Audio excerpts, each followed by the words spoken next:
Hello everyone! Welcome to this review!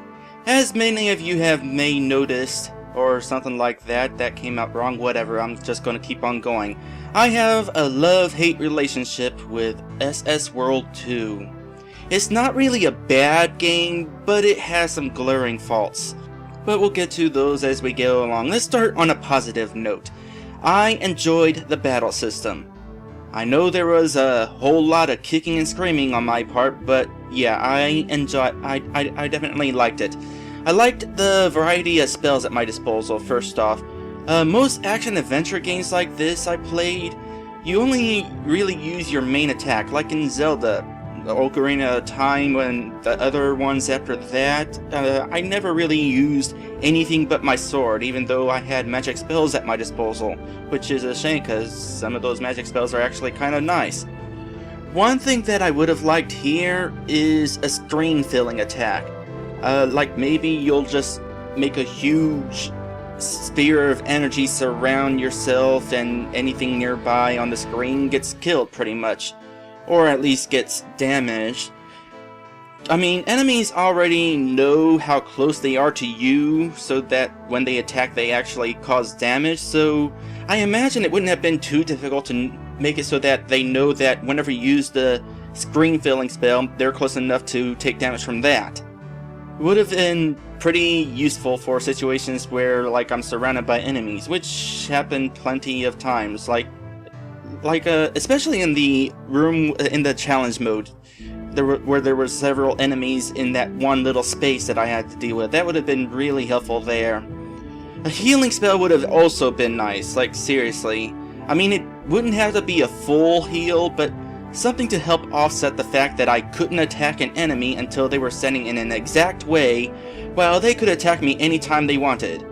Especially when it comes to the fast enemies like birds. That's probably the biggest flaw with this battle system. You notice that I tried to avoid as many battles as I could, and that's because I knew that they'd be able to get in more hits than I could get on them. I know it's RPG Maker 2's fault and can't really be helped, but you could have done something to balance it out. It didn't help that there was no reward for killing enemies. I mean, sure, sometimes you had to kill an enemy or 2 or 3 to unlock a door, but otherwise, there was no point in fighting if they weren't in the way. I mean, all you got was the occasional MP boost, your MP back, but that wasn't really a good reward because all that would happen is you just take more damage and use some of that MP just to get that MP back. Alright, so this review is starting to get a negative, so let's go back to the good points of the battle system. I liked the variety of enemies and obstacles and stuff. Most were of the stand next to you and attack variety, but there were some special ones. Like the Beekeeper. Really like the Beekeeper. He's more of a puzzle than an enemy, but definitely liked him. I would have liked to have seen him more throughout the game, sort of disappeared halfway through. Or maybe a similar sort of enemy, maybe like an enemy that charges after you if he sees you, or maybe there's a guy who turns on a switch that activates a trap that you'd have to get around if you didn't kill him first. Like, maybe there'd be a switch to turn on propellers, and so kill him before he turns on those propellers. I also really like the people with the long-range attacks, more so the ones that had the guns. I mean, I really didn't expect long-range attacks in this battle system, so that was pretty cool to see. And as for the enemies who turn invisible, not sure whether I like them or not. I mean, I'm glad they revealed their locations when they tried attacking, so I mean, as you saw, it wasn't too unfair because I did manage to hunt them down, but turning the enemies invisible kind of, maybe, I don't know, something seems a little bit off about it. I mean, it worked, but something about off. Do the propellers count as enemies?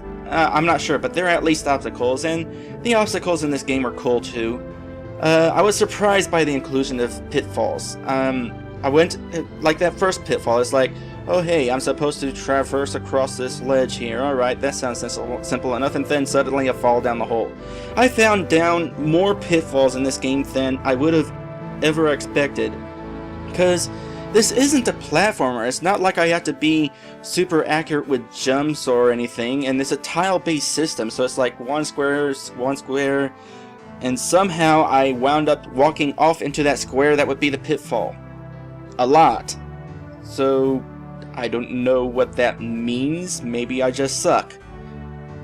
I'm glad that there's a variety of pitfalls. I mean, you got your typical hole that you just fall down, but you also had the lava pits, which you could use a stone spell to walk across, and towards the end was those quicksand marsh pits things. I know there weren't very many puzzles in this game, and what puzzles there were usually pretty simple, but I'm glad for their inclusion. And turrets are my favorite obstacle. They're so much my favorite that that's really all I have to say on them. But I have plenty to talk about with the propellers. The ones that wandered back and forth were fine.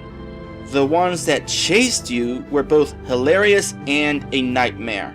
They were absolutely impossible to avoid. You would try to walk around them, but the way they move, they just continually home in on you, and it's not like you could trick them into missing you. They go straight for you the whole time.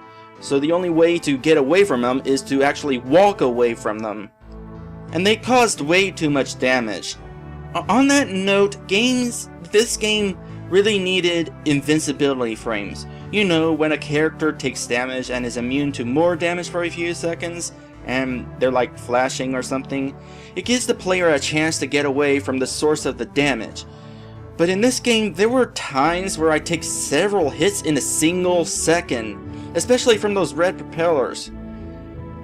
And also, I sometimes notice that some attacks somehow hit me twice. Not sure what the deal with that is, but had there been invincibility frames, that wouldn't have been an issue.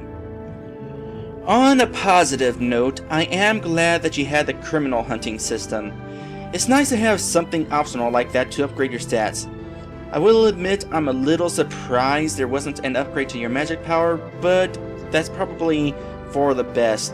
I mean, look at Vega, the final battle with Vega. He already took 2 hits from Holy during his final phase, and would have been, I think, 6 hits from my spear, so doubling my magic attack would probably make things a little too easy. So it doesn't matter too much that my magic spells didn't get boosted. That brings me to the bosses though. Some were interesting and some not so much. I definitely liked the Kraken fight. It was the most original out of all the bosses. The thing is, I expected most of the bosses in the game to play out uniquely like that. But most of the bosses were just souped up regular enemies. I mean, at least there were a couple gimmicks. Heyman had that turret you had to dodge, and Dante had that electric shield that you had to destroy before you could reach him. But Kagawaki was really no different than the other disappearing psychics you find further in the game. And Tamori was just a Talus soldier who pushed you instead of you pushing him. And considering Omega was intended to be somewhat of a secret boss, his battle strategy wasn't all that secret. Not to mention, several of the boss strategies involved pushing the boss into a wall and spamming your attack. Meanwhile, Yojimbo was the only other boss who had a really unique setup, although he was glitchy beyond belief. That said, I definitely enjoyed the fight with Vega, largely because of the variety of attacks he had to deal with and the fact the fight had multiple phases. Really did have that final battle feel. Gotta say, I have a lot to say about this game's battle system, but makes sense since it's the meat and bones of the game and it's a custom battle system, so of course I'd have plenty to say about it. Don't worry though, I'm almost done talking about the battle system. Back in the wrecked ship, we had Solar as an extra party member. Solar, the red-haired big guy who was friends with SS, I guess. Even though it was simple, what with him just simply attacking whenever you attacked, I definitely enjoyed having him. The problem is, it's the one and only time that happened, having this extra party member. It seems odd that an element of gameplay only comes into play one time in the entire game. It would have been nice had there been at least one other instance of having a second party member, like Rala. She didn't help us at all, she just guided the way. We met her in that one dungeon before Kagawaki and she's like, oh hey, this is what you're supposed to do, and then she left us and told us where to go and what have you. She didn't really fight with us. The thing is, she's a capable fighter.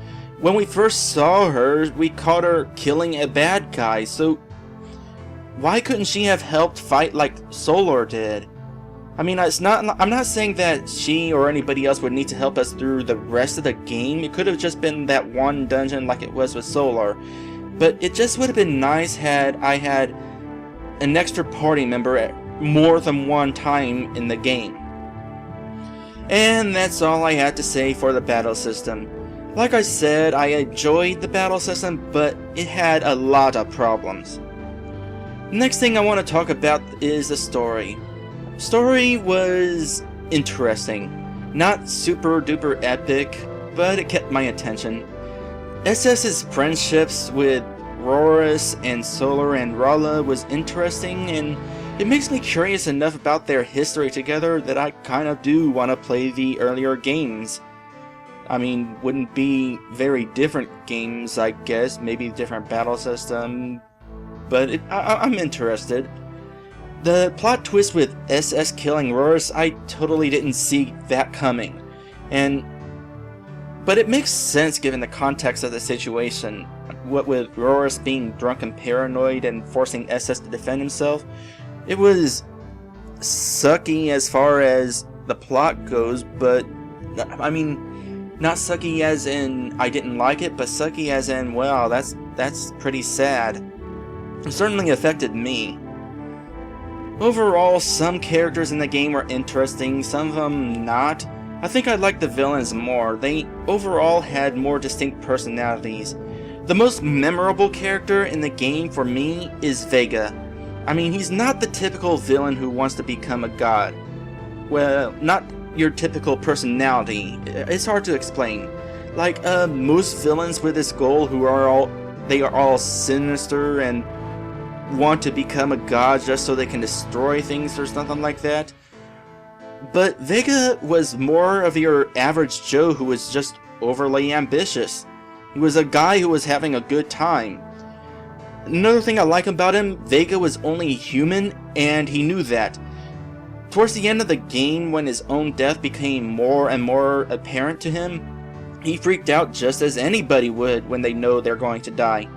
Not in your, wah, I don't want to die sort of way, of course, but in denial. He was totally in denial, and he struggled to get back in control of the situation, and his sanity kind of started going nuts there towards the end. Then again, I could be thinking way too much into this. I mean, it's only an RPG Maker 2 game after all, and not a very polished one. It's pretty obvious to me that as soon as the game was finished, it was rushed out to the public. I mean, even in the game's description, it mentions how it was re-released with some fixes to fix some game-breaking glitches. And there were plenty of other hiccups as well that didn't get fixed. I mean, I already mentioned some errors with the battle system. There is, of course, the game over glitch. How sometimes the game over doesn't register until you try moving or press a bunch of buttons. I know this is more RPG Maker 2's fault, but it still could have been done better. What I would have recommended is, rather than use RPG Maker 2's default way of gaming over, what you could have done is something like what you already do, have the game black out with the words game over. But along with that, provide a message telling the player to press square to continue. That way, the game over would be properly functional and the player wouldn't have to fight it. Also, there were some bad camera angles. I mean, there was that one cutscene that wound up taking place behind a cliff and I couldn't see what was going on or who was who or anything.